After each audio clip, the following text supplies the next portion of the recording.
Renungan Hari Kamis 11 Agustus 2022, Pekan Biasa ke-19 tahun C. Pesta peringatan Santa Clara Berawan. Pengampunan tanpa batas. Bacaan pertama diambil dari kitab Yeskiel bab 12 ayat 1 sampai 12 dan bacaan Injil dari Injil Matius bab 18 ayat 21 sampai bab 19 ayat 1. Saudara-saudariku terkasih, paham tentang pengampunan yang dipraktikkan oleh manusia sangat berbeda-beda. Ada yang dengan gampang mengampuni dengan sungguh saudara-saudarinya yang bersalah, namun ada yang sama sekali sulit mengampuni saudaranya yang bersalah. Tindakan ini bukan hanya terjadi pada saat ini, tetapi berlaku sejak zaman dahulu kala. Misalnya prinsip balas dendam. Orang yang berbuat jahat harus dibalas dengan perbuatan yang jahat. Apakah Yesus juga memiliki paham yang sama? Santo Matius menampilkan dialog para murid dengan Yesus tentang pengampunan.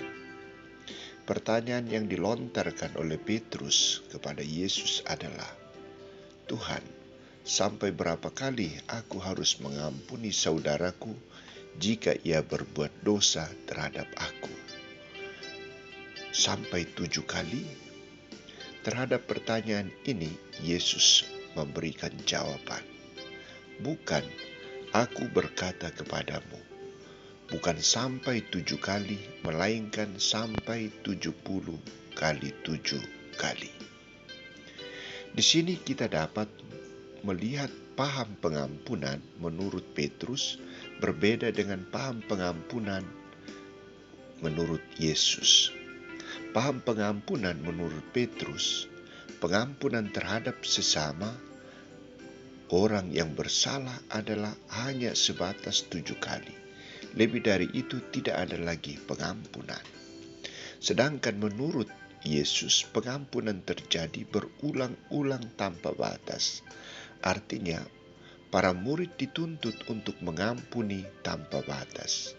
Ketika orang berbuat salah terhadap kita, maka kita pun perlu mengampuni mereka sampai kapanpun mereka melakukan kesalahan. Kita harus mengampuni mereka. Di sini hukum balas dendam tidak diharapkan agar dipraktikkan oleh para murid. Yesus mengharapkan kepada mereka memiliki sikap dan hati yang berbelas kasih, murah hati, dan pengampunan seperti Allah sendiri. Maka secara tegas Yesus mengatakan, "Sebab itu aku berkata kepadamu, bukankah engkau pun harus mengasihi kawanmu seperti aku telah mengasihi engkau? Maka Bapa-Ku yang di surga akan berbuat demikian juga terhadap kamu, apabila kamu masing-masing tidak mengampuni saudaramu dengan segenap hati." Saudara-saudariku terkasih, paham pengampunan atau mengampuni tanpa batas harus kita terapkan dalam hidup kita bersama dengan yang lain, mulai dari dalam keluarga, lingkungan hidup kita, maupun di dalam gereja. Paham pengampunan Yesus harus menyemangati kita dan menjadi sumber inspirasi bagi kita dalam mewujudkan kerajaan Allah di dunia. Paham pengampunan Yesus juga harus menjadi sumber dorongan, penyemangat bagi kita untuk mengembangkan suasana hati yang penuh belas kasih, hati yang damai, hati yang pengampun kepada siapa saja dan kapan saja. Sebab setiap kita mengharapkan belas kasihan dari Allah, maka kita dituntut agar lebih dahulu menunjukkan belas kasihan kepada sesama kita. Mari kita coba praktekkan dalam hidup dan karya pelayanan kita.